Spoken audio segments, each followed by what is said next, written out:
காலையில பரபரப்பா lunch box எல்லாம் பேக் பண்ணி ஷரன் குட்டியை ஸ்கூலுக்கு அனுப்பிச்சாச்சு. ரொம்ப நாளா பெண்டிங்ல இருந்த ஒரு வேலையை இன்னைக்கு இழுத்து போட்டு செய்ய ஆரம்பிச்சிட்டேன். வார்ட்ரோப்லாம் ஆர்கனைஸ் பண்ணி கிளீன் பண்ணி வைக்கிறது தான். கார்த்தி, இன்னும் எவ்வளவு நேரம் வேலை இருக்கு உனக்கு? இங்க வேலை ஆல்மோஸ்ட் முடிஞ்சிருச்சு. அங்க வேனிட்டி அண்ட் மேக்கப் ஏரியாவை தான் கிளீன் பண்ணணும். எனக்கு கொஞ்சம் வேலை இருக்கு, அதுக்குள்ள அதை முடிச்சிட்டு வந்துடுறேன். ஓகே, இதெல்லாம் தூக்கி போட வேண்டியதுதான். இந்த ப்ராடக்ட் தூக்கியா போட போற? அட ஆமாஞ்சி, இனிமே என்னுடைய ஸ்கின் கேர் மினிமலா கம்மியான ப்ராடக்ட் வச்சு தான் நான் பண்ண போறேன். எதை வச்சு? இதோ இந்த விட்டமின் சி சீரம் வச்சுதான். அச்சோ, இது ஆக்சிடைஸ் ஆயிடுச்சு போல ஜி.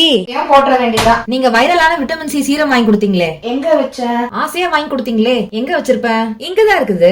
இதுதான் டர்ம்டாக்கோட 10% விட்டமின் சி ஃபேஸ் சீரம். இது ஒரு க்ளோ பாட்ஸ். இது குட்டி குட்டி சாஷேல வருது. ஒரு சாஷே ஜஸ்ட் 12 rupees தான். அண்ட் டிராவல் ஃப்ரெண்ட்லியும் கூட. இப்படி குட்டி குட்டி சாஷேல வரனால ஆக்சிடைஸும் அவ்வளவு சீக்கிரம் ஆகாது, ஹைஜினாவும் இருக்கும். இதுல விட்டமின் சி, குளூட்டோதையான் அண்ட் ஆக்ஸிரோ இருக்கனால அன்ஈவன் ஸ்கின் டோனை பிரைட்டன் பண்ணி, டார்க் ஸ்பாட்டையும் ரெடியூஸ் பண்ணி, ஆக்னேவையும் கண்ட்ரோல் செஞ்சு ஸ்கின்னை டைட்டன் ஆக்கி நமக்கு யங் அண்ட் ஃப்ரெஷ் லுக் கொடுக்குது. டர்மேக்ஸ் ரெக்கமெண்ட் பண்ற இந்த வைரலான சீரம் எக்ஸ்க்ளூசிவா பர்பிள்ல கிடைக்குது. தேவை உள்ளவங்க ஸ்கிரீன்ல தெரியற QR கோட ஸ்கேன் பண்ணி பர்ச்சேஸ் பண்ணிக்கலாம். பெங்களூர், கொச்சி, சென்னைக்கு ஜஸ்ட் 3 hours டெலிவரியும் பண்றாங்க.